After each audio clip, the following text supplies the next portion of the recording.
अस्सलामुअलैकुम वरहमतुल्लाहि वबरकातुहू। मुल्क भर के पेंशनर्स के लिए अहम तरीन ताज़ा तरीन अपडेट। आप किसी भी किस्म की पेंशन ले रहे हैं, मिलिट्री पेंशनर्स हैं, सिविल पेंशनर्स हैं, वफाकी और सूबाई पेंशनर्स हैं या फैमिली पेंशन वसूल कर रहे हैं, ये छोटी सी वीडियो आपको बड़ी परेशानी से बचा सकती है। बहुत ज़्यादा इन्फॉर्मेटिव होने वाली है। स्टेट बैंक ऑफ पाकिस्तान और कंबाइंड मिलिट्री अकाउंटेंट ने नए हदायतनामे जारी कर दिए हैं। नई टर्म एंड कंडीशन आ गई हैं। सिर्फ आप उनको एक्सेप्ट करके ही पेंशन जारी रख सकेंगे और ये काम आपने फौरी करना है, इसलिए ये स्किप नहीं करनी है। वीडियो छोटी सी वीडियो है, हम आपको पूरी डिटेल से बताते हैं कि आपको अब क्या करना पड़ेगा। ये चॉइस नहीं है, ये कंपलसरी है। मैं हूं इफ्तिखार हाशमी, आप देख रहे हो मेरा चैनल मई ऑनलाइन स्टूडेंट्स। चैनल पे नए हैं, चैनल सब्सक्राइब कर लें। ये इंशाल्लाह ताला आपकी आवाज़ भी बनेगा चैनल और आपको अपडेट भी रखेगा। सबसे पहले जो मिलिट्री पेंशनर्स हैं, मिलिट्री पेंशनर्स के अंदर आर्मी, नेवी, एयरफोर्स के हाजिर जो यूनिफॉर्म वाले मुलाजमीन भी हैं जो पेंशनर्स हैं, और जो सिविल हैं आर्मी, नेवी और एयरफोर्स के, क्योंकि वो भी मिलिट्री अकाउंटेंट से ही पेंशन ले रहे हैं, तो उनके लिए हदायतनामा जारी हुआ है कि जी आपने अब पेंशन लाजमी बैंक में ट्रांसफ़र करवानी है। या आपने कैसे ट्रांसफ़र करवानी है, इसके लिए फ़ार्म है, ये मैं आपके साथ शेयर करता हूँ। ये फ़ार्म जो है, ये देखें, ये जो इस वक्त नई अपडेट है, ये इस वक्त जो वेबसाइट है अपनी कंबाइंड मिलिट्री अकाउंटेंट की, उसके ऊपर ये सबसे पहला यही जो है ये पॉपअप है कि इतला बराए मिलिट्री पेंशनर्स। अब ये जो फॉर्म है ये आ गया है, ये कैसे फिल करना है ये भी आपको बताता हूँ। जो बाकी जो मुल्क भर के पेंशनर्स हैं, जो एक नो मैरिज सर्टिफिकेट होता था ख़वातीन के लिए और लाइव सर्टिफिकेट होता था, इसकी भी कुछ टर्म एंड कंडीशन तब्दील हो गई हैं। इसकी भी डिटेल आपके साथ शेयर करते हैं। सबसे पहले बात करते हैं जो हमारे मिलिट्री के पेंशनर्स हैं, उनके लिए ये लाजमी है कि आपको मतलब किया जाता है कि पेंशन की बैंक मुंतकिली लाजमी है। पहले आप कहीं से भी, आप ज़्यादातर जो पेंशनर्स हैं, पुराने मिलिट्री के पेंशनर्स हैं, फ़ौजी भाई हैं, वो डाकखाने से पेंशन वसूल कर रहे हैं। अब वो ख़त्म हो रही है, इसलिए फौरी तौर पर अपनी पेंशन बैंक मुंतकिल कर लें। किसी भी बैंक में अपना अकाउंट खुलवाएं। अब ये नेशनल बैंक ज़रूरी भी नहीं है, किसी भी बैंक में आप खुलवा सकते हैं। ऑप्शन फॉर्म बैंक और डाकखाना से तस्दीक वेरीफाई करवाएं। यही फॉर्म पेंशन बुक और पीपीओ फाइल के साथ सीएमए पेंशन लाहौर के को अरसाल कर दें। महीने की 20 तारीख तक फॉर्म और पेंशन बुक वसूल होने की सूरत में आपकी पेंशन इसी महीने बैंक में मुंतकिल कर दी जाएगी। ये controller military accountant pension Lahore का है। ये देखें, ये जो इतला यहाँ पे है, ये सेम इतला इस वक्त जो ये कंबाइंड मिलिट्री अकाउंटेंट की जो वेबसाइट है उसके ऊपर भी ये पॉपअप कर रही है। ये आप अगर यहाँ, इसका लिंक मैं दे दूँगा वीडियो के डिस्क्रिप्शन में, आप यहाँ आ सकते हैं और इसके बाद यहाँ से ये फॉर्म डाउनलोड कर सकते हैं। ये वैसे डाउनलोड फॉर्म मैं अपनी वीडियो के डिस्क्रिप्शन में भी दे दूँगा, आपको वहाँ पे भी मिल जाएगा, वरना आप यहाँ से भी। ये फॉर्म भरना कैसे है, इन्होंने यहाँ पे एक वीडियो का लिंक भी दे दिया है, यहाँ से भी आप वो वीडियो भी देख सकते हैं, वरना मैं भी अभी आपको बता देता हूँ। मुश्किल नहीं है, आसान सा तरीका है कि आपने क्या करना है। ये जो फॉर्म है, ये फॉर्म है, ये वीडियो के डिस्क्रिप्शन में होगा। आपने जस्ट यहाँ पे अपना पीपीओ नंबर लिखना है। पीपीओ नंबर आपकी जो पेंशन बुक है उसके ऊपर लिखा होता है। आर्मी नंबर आपको मालूम ही है, आर्मी नंबर है, नेवी, जो भी आपका जिस भी आप फोर्स से हैं, रैंक आप किस रैंक के हैं वो आपने लिखना है। पेंशनर्स का नाम, बाप का नाम, फैमिली पेंशन का नाम, अगर आप फैमिली पेंशन वसूल कर रहे हैं तो आप यहाँ पर लिखेंगे। शौहर, बीवी, वालिद वालदा का नाम, अगर आप जो ख़वातीन हैं उनके लिए। पेंशनर्स का शनाख्ती कार्ड नंबर और फैमिली पेंशनर का शनाख्ती कार्ड नंबर। अगर आपकी अपनी पेंशन है तो फिर आपने ये फैमिली पेंशन वाला घर छोड़ देना है। घर का पता, जो आपका प्रेजेंट एड्रेस है और जो आपका परमानेंट एड्रेस है, और मोबाइल नंबर लिखना है। उसके बाद आपने क्या करना है जी, अपने बैंक में जाना है। जिस बैंक में आपने अकाउंट खुलवाया है, आप अकाउंट तो वैसे अगर आप खुद अपनी सिर्फ पेंशन बुक भी लेके जाएंगे कि बताएंगे कि जी मैं पेंशनर्स हूँ, तो वो आपका अकाउंट खोल देंगे।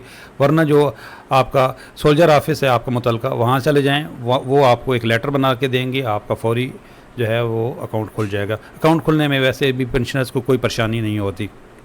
अकाउंट आपने खुलवा लेना है, जो आपका करीब तरीन बैंक है वहाँ पर आप खुलवा लें। और ये वहाँ लेके जाएंगे, वो यहाँ पे आपका टाइटल लिखेंगे। जो आपका अकाउंट जिस नाम से खुलेगा, टाइटल वही होना चाहिए जो आपका शनाख्ती कार्ड पे है। अकाउंट नंबर लिखेंगे और बैंक का एड्रेस लिखेंगे और बैंक कोड लिखेंगे, और उसके बाद वो यहाँ पे स्टैंप लगा देंगे। उसके बाद आपने सीधा ये लेके जाना है डाकखाने, जहाँ से आप पहले पेंशन ले रहे थे। ये वो late last rate of pension जो आपकी आखिरी पेंशन कर जो आप वसूल कर रहे थे वो लिखेंगे, पेड अप टू मंथ का कब तक वो उन्होंने आपको जो है जिस तरह एलपीसी बनती है वो ये फिल करके यहाँ पे आप स्टैंप लगा के दे देंगे। इसके बाद आपने जाना है जी जीपीओ में जाना है और ये फॉर्म भी और पेंशन भी लेके जाना है और उनको बोलना है कि जी आप हमें पीपीओ फाइल दे दें, तो वो आपको पीपीओ फाइल दे देंगे।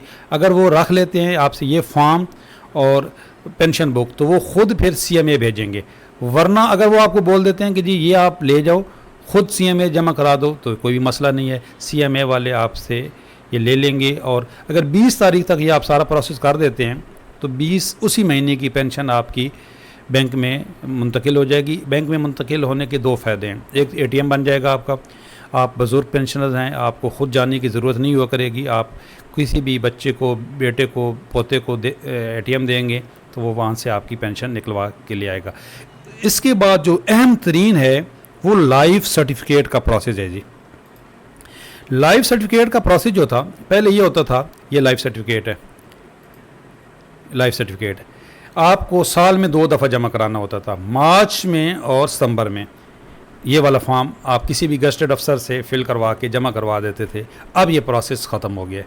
अब इसके लिए जमा तो 2 दफ़ा करवाना है, मार्च में और सितंबर में, लेकिन अब आपको ख़ुद जाना पड़ेगा, बायोमेट्रिक करवानी पड़ेगी।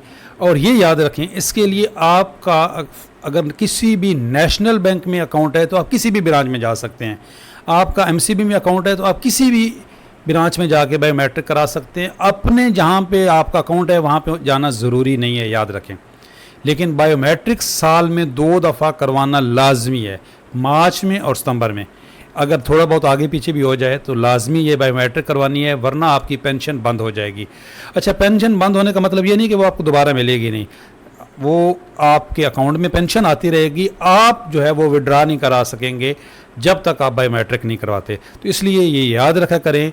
और जो फैमिली वाले हैं, पेंशनर्स के जो घर में जो उनके लवाहिकीन हैं, वो ये याद रखा करें। बुज़ुर्गों को ये भूल जाता है, तो आप याद करवाया करें कि जी मार्च आ गया है, आपने जाना है एक दफ़ा बैंक, उनको लेके जाएं, वहाँ पे उनकी बायोमेट्रिक कराएं।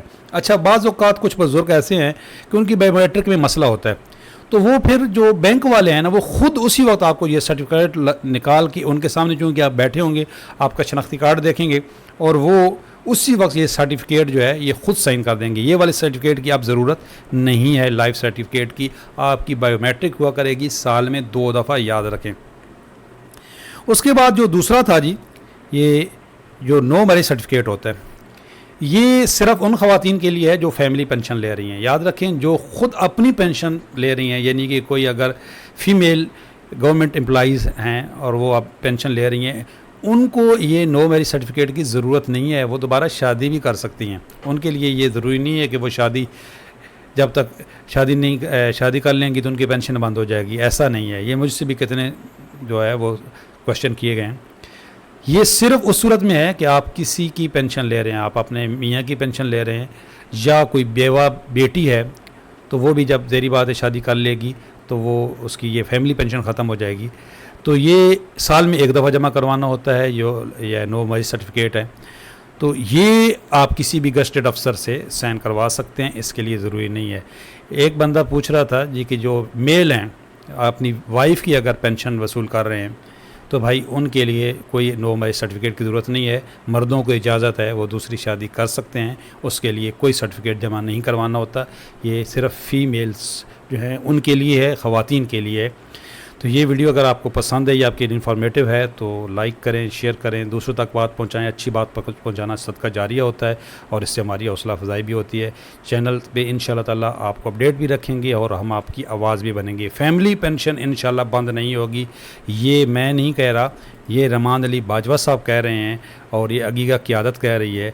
10 तारीख को उन्होंने बड़े धरने का ऐलान किया है और इंशाल्लाह ताला इससे भी आपको आगाह रखेंगे।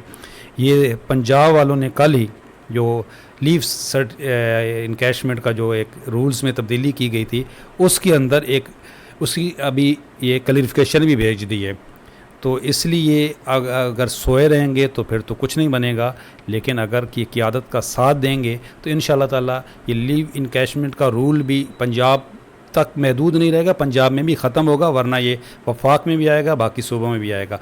इसी तरह जो पेंशन रिफॉर्म्स के नाम पर छुरी चलाने की कोशिश की जा रही है, फेडरल की असम्बली अप्रूव हो चुकी है, अगर आप थोड़ा सा अपना रोल प्ले करेंगे तो इंशाल्लाह वो नोटिफिकेशन नहीं आएगा, क्योंकि पे एंड पेंशन कमीशन की जो रिकमेंडेशन है वो सिर्फ पेंशन से मुतल्लिक नहीं है, वो पे से मुतल्लिक भी है। तो तनख्वाहों में तफरीक का खात्मा पहले, पेंशन रिफॉर्म्स बाद में। इंशाल्लाह ताला आपको अपडेट रखेंगे। अल्लाह हाफ़िज़।